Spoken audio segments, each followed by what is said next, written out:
भारत ने पाकिस्तान को करारा जवाब दिया है। पहलगाम हमले के बाद भारतीय सेना ने पीओके में 9 आतंकी ठिकानों पर हमला किया है। आपको बता दें कि बहावलपुर, मुरीद के और सियालकोट में स्थित ठिकाने तबाह हो गए हैं। सेना ने विशेष हथियारों का इस्तेमाल किया।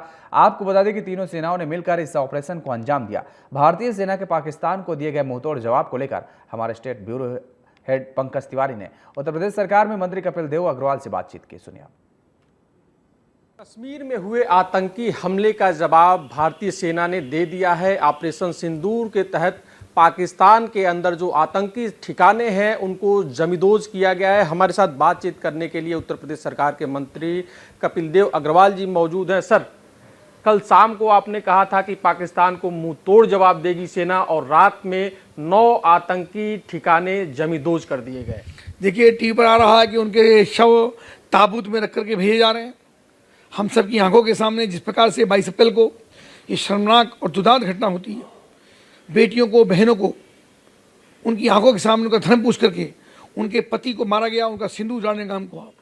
तो उसी सिंदूर का बदला ऑपरेशन सिंदूर के माध्यम से ऑपरेशन सिंदूर चला करके हमारे देश के सैनिकों ने लेने का काम किया। आज का दिन देश के नौजवानों को, देश के सैनिकों को, देश की सरकार को सैल्यूट करने का दिन है, अभिनंदन करने का दिन है कि रक्त का बदला रक्त से और सिंदूर का बदला सिंदूर से लेने का काम आज देश के नौजवानों ने किया है। हम सब बहुत गौरवान्वित हैं। घटना तो बहुत खराब थी, 22 से पहले घटना बहुत ही कष्टपूर्ण थी, लेकिन जब घटना हो गई तो उसका जवाब देना ज़रूरी था।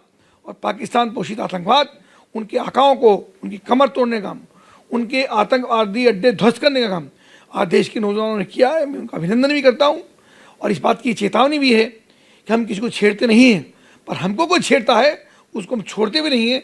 ये हमारा इतिहास भी इस बात का गवाह है।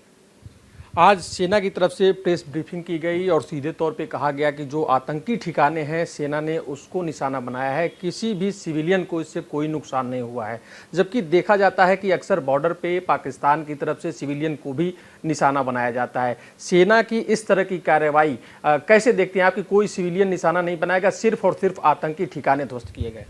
देखिए, बड़ी बात है ना, जो आपने कहा है वो भी बहुत महत्वपूर्ण बात है कि सिविलियंस नहीं छेड़े गए, कोई पाकिस्तान का सैनिक अभी उस हताहत नहीं हुआ है और आतंकवादी अड्डे ही ध्वस्त हुए हैं, उनको ही मारा गया है, उनको ही ठिकानों को तोड़ने का, ख़त्म करने का, उनके बंकरों को ख़त्म करने का काम किया गया।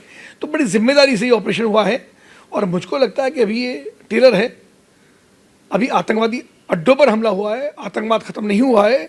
आतंकवाद की कमर भी इस बार टूटे, इस संकल्प के साथ देश की सेना अपना काम कर रही है। जिस हिसाब से सेना ने कार्रवाई की और सुबह वैश्विक मंच से चारों तरफ से सोशल मीडिया पे राजनयिकों के मैसेज आने शुरू हुए, जो अमेरिका हो या बाकी जो भारत के जो मित्र देश हैं, सीधा सपोर्ट भारत को मिल रहा है। क्या लग रहा है कि ये रणनीतिक और कूटनीतिक दोनों जीत भारत की हो रही है? निश्चित रूप से पूरे देश में देखिए, ताकतवर लोगों को ही लोग पसंद करते हैं। सामान्य गाँव के अंदर भी, कस्बे के अंदर भी, शहरों के अंदर भी, समाज के अंदर भी जो ताकतवर होता है उसी के लोग प्रशंसा भी करते हैं, साथ भी देते हैं। भारत ने कभी किसी को छेड़ा नहीं। हमारी प्रवृत्ति, हमारी वृत्ति, हमारे संस्कार किसी पर हमला करने के नहीं हैं। हम सहिष्णु लोग हैं, हम मर्यादित लोग हैं, लेकिन हमको कोई छेड़ता है तो उसको हम छोड़ते भी नहीं हैं। ये भी हमारा इतिहास है। हमने 1971 के अंदर भी पाकिस्तान के 90,000 सैनिकों को आत्मसमर्पण करने के लिए विवश किया, हथियार डालने के लिए विवश किया और पाकिस्तान का विभाजन होकर बांग्लादेश बना। उसके बाद भी कई घटनाएँ हुई हैं। पिछली बार भी जिस वजह से पुलवामा के अंदर घटना हुई थी, तब भी हमने आतंकवादी अड्डे ध्वस्त करके संदेश देने का काम किया था। पर पाकिस्तान और पाकिस्तान पोषित आतंकवाद ये अपनी हरकतों से बाज नहीं आते हैं, इसलिए उसी प्रकार की कार्रवाई, उससे बड़ी कार्रवाई इस बार हुई है। मैं प्रधानमंत्री श्री नरेंद्र मोदी जी को, आदरणीय रक्षा मंत्री श्री राजनाथ सिंह जी को, आदरणीय गृह मंत्री अमित शाह जी को, उनकी पूरी टीम को, सेना विशेषज्ञों को और सैनिकों को, उनको सैल्यूट करता हूँ, उनको बधाई देता हूँ पूरे प्रदेश की ओर से, उत्तर प्रदेश की ओर से, अपने मुजफ्फरनगर की ओर से, कि उन्होंने गौरवान्वित करने वाला काम आज हम सबके सामने किया है। तो ये थे कपिल देव अग्रवाल जी, जिनका सीधे तौर पे कहना था कि ऑपरेशन सिंदूर, सिंदूर का बदला सिंदूर से लिया गया है और भारत किसी को छेड़ता नहीं है, कोई छेड़े तो उसको छोड़ता भी नहीं है। वीडियो जर्नलिस्ट राजा के साथ पंकज तिवारी, TV 27 न्यूज़, लखनऊ।